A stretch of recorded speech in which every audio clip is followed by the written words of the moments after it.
the recent floods, obviously the government was slow. At least the federal government was slow in handling the situation, the flood situation. What are your comments? Yeah, correct. Obviously, well, two ways to look at it. In one sense, is a wake-up call. You know, unfortunately, in one sense, you can look at it as a wake-up call. Hey, you need to do a lot better. You know, all the government agencies, not just federal, state. You know, everybody from NATMA to everybody, you know, that's involved in rescue and preparedness and so on, and the people that are supposed to allocate funds, you know, people are supposed to be coordinating rescue efforts and so on. Everybody has to do much better, yeah, because the monsoon is not over yet, yeah. So that's one way of looking at it. Secondly, is from all the evidence that we've seen. I myself, I was stuck for hours on the road. There was flood. I was standing in front of the flood. I saw all tons of rubbish being stuck in this drain. These plastic bags and so on are in the drain, and that causes clogging. You know, and that actually adds on to the flooding situation. That are people. These are people throwing the rubbish into the rivers and to longkangs. You know, so everybody has a role to play. So most importantly, from this incident, I think the government has failed miserably in preparing and protecting its citizens. The government has failed into looking at this flood and this monsoon season seriously. It has failed to take into account climate change effects and so on. So they have to do better. Okay, so I suppose they will have to start with the rivers. Is there a starting point? That's right. The rivers will be a starting point.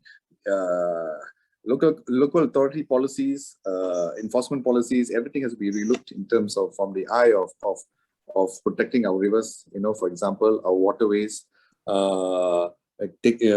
making sure the siltation in the rivers are kept to a bare minimum. Yeah. Making sure that there are silt traps for all developments, for example, that it's properly managed and maintained and so on.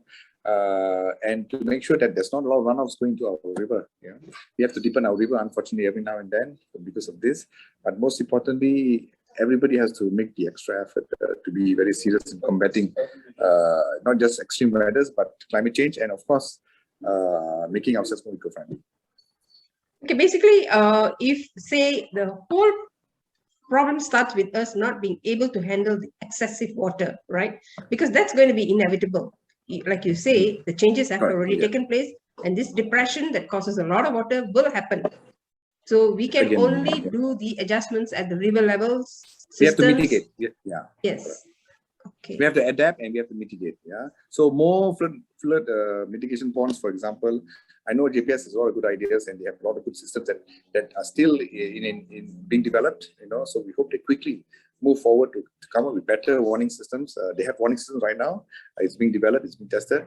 Unfortunately, it's not ready right now. I think it's not in 100% running for now. But we hope the systems are put in place all across the country so that everybody gets to benefit from early warnings, for example. Yeah, but that is just early warnings.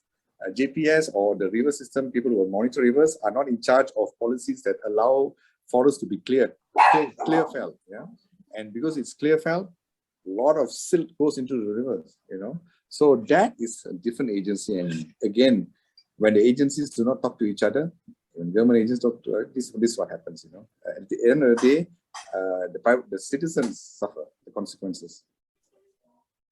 It's like we need an entire revamp here. We need to, we have to go. We shouldn't be shy. We shouldn't be afraid to put to stop everything, take a step back and review everything. You know, you shouldn't be afraid to do that. You know, because we need to improve. We need to do better,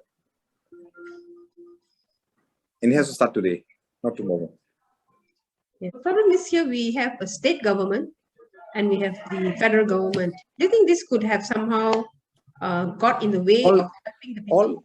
Most of the government and the federal government has to stop playing politics and actually doing the work, you know, to make sure people are safe and secure and be protected during monsoon season especially. Yeah, so resources have to go into mitigating and putting in better systems for our flood mitigation and so on. I think that has to be better communication, better awareness raised among members of the public into all the river systems and and river basins, for example. Yeah. So yeah, there's some work going on right now, but it has to be improved and it has to be expanded to all corners of our country. I mean, it's a state. The state government ultimately allows or in charge of their land. So where they put housing areas, where they allow for agriculture to take over natural forests and so on, those are all state matters. So the state has the first is the first line of defense or offense. You know, when you talk about climate change and floods and so on, you know, they are the ones who are managers of their own land. Yeah, and the federal can come in because the federal authorities that can deal or have resources to deal, technical or otherwise, to deal with deepening of rivers or protecting rivers or monitoring rivers or river basins. So the state and federal have to come together in this case, put aside political differences and actually do work for the people. So basically, in this latest flood situation, both the state government and the federal government can be held responsible for what has happened, right? Yes, they must be held responsible. Okay.